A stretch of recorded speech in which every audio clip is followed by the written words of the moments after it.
double peran, akan menghadirkan double beban gitu. Jadi tuntutan di kedua peran ini kalau tidak bisa ditanggapi dan diperlakukan dengan sebaik mungkin, ini juga bisa menjadi masalah gitu. Hari ini sepertinya ini yang nampak ya, karena banyak juga perempuan yang berkarir, tapi sekaligus dia menjadi seorang ibu rumah tangga. Iya, ada beban yang peran sebagai istri, sebagai ibu, dan lain sebagainya. Nah, jadi tuntutan kerja. Selain itu juga ada faktor komunikasi. Komunikasi itu menyumbang terhadap perceraian itu sebanyak 53%. Jadi komunikasi yang buntu, tidak produktif, tidak efisien, pesannya tidak didapat.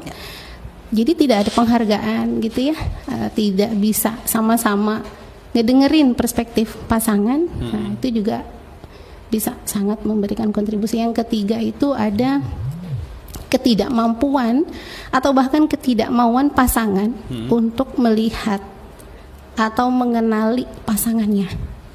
Ini pasangan saya seperti apa sih, suami saya seperti apa sih, dan dia tidak memperkenalkan dirinya juga kepada pasangannya. Jadi diabaikan untuk saling mengenali, akhirnya juga sama, tidak menghargai dan tidak menghormati gitu ya. Jadi ini terabai.